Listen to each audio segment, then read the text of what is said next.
The following video contains step-by-step instructions on how to maintenance the 6 through 8 inch Deringer 20 double check backflow preventer. These are the tools required. Close the number 1 shutoff valve. Close the number 2 shutoff valve.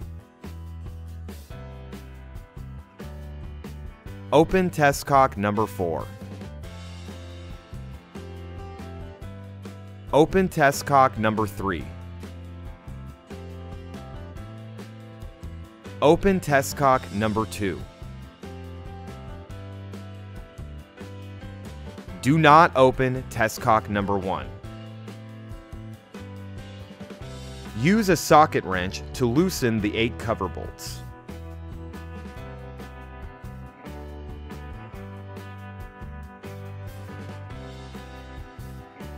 Keep the tapered washers with the access cover bolts.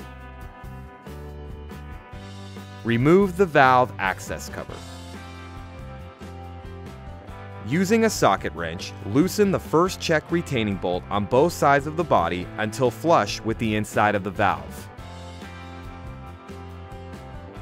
Remove the first check from the valve body.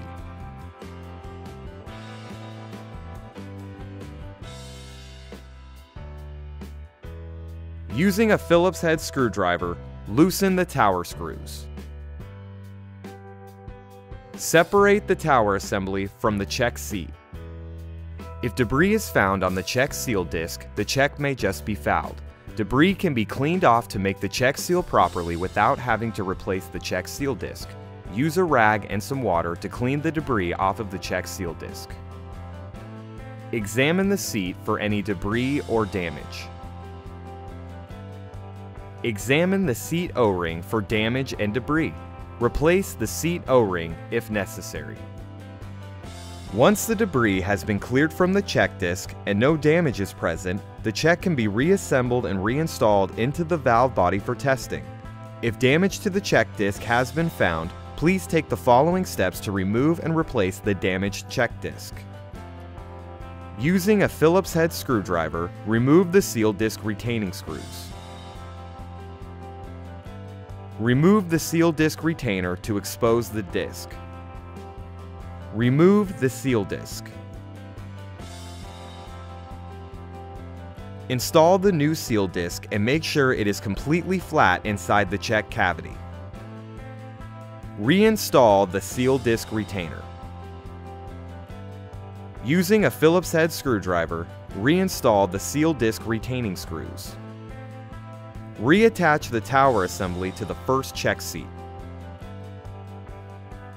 Make sure the tower assembly is in the proper orientation before tightening down the tower screws. Make sure the check seat protrusions are at the top side of the check. Make sure the check spring arms and the tower bosses on the tower assembly are facing upwards to allow the check to swing open downwards during operation. Using a Phillips head screwdriver, retighten the tower screws. To remove the second check, use a socket wrench to loosen the check retaining bolts on both sides of the body until flush with the inside of the valve.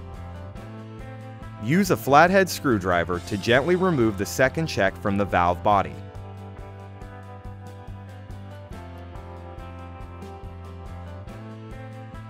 Using a Phillips head screwdriver, loosen the tower screws. Separate the tower assembly from the check seat. If debris is found on the check seal disc, the check may just be fouled. Debris can be cleaned off to make the check seal properly without having to replace the check seal disc. Use a rag and some water to clean the debris off of the check seal disc. Examine the seat for any debris or damage. Examine the seat O-ring for damage and debris. Replace the seat O-ring if necessary. Once the debris has been cleared from the check disc and no damage is present, the check can be reassembled and reinstalled into the valve body for testing.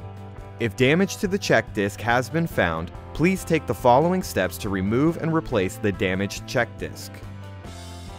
Using a Phillips head screwdriver, remove the seal disc retaining screws. Remove the seal disc retainer to expose the disc. Remove the seal disc. Install the new seal disc and make sure it is completely flat inside the check cavity. Reinstall the seal disc retainer. Using a Phillips head screwdriver, reinstall the seal disc retaining screws. Reattach the tower assembly to the second check seat. Make sure the tower assembly is in the proper orientation before tightening down the tower screws. Make sure the check seat protrusions are at the top side of the check. Make sure the check spring arms and the tower bosses on the tower assembly are facing downwards to allow the check to swing open upwards during operation. Using a Phillips head screwdriver, retighten the tower screws. Reinstall the second check into the valve body. Make sure the O-ring seals properly to the surface. Retighten the second check retaining bolts on both sides of the body. Make sure the check retaining bolts don't bind against the check. Install the first check into the valve body. Make sure the O-ring seals properly to the surface. Retighten the first check retaining bolts on both sides of the body. Make sure the check retaining bolts don't bind against the check. Examine the access cover O-ring for damage or debris. Replace the O-ring if necessary. Place the access cover onto the valve body. Install the tapered washers onto the access cover bolts.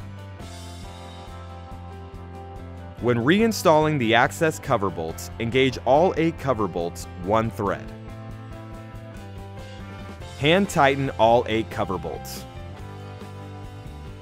Using a ratchet wrench, tighten down the 4 corner bolts. Tighten down the 4 remaining bolts. Slightly open the number 1 shutoff valve.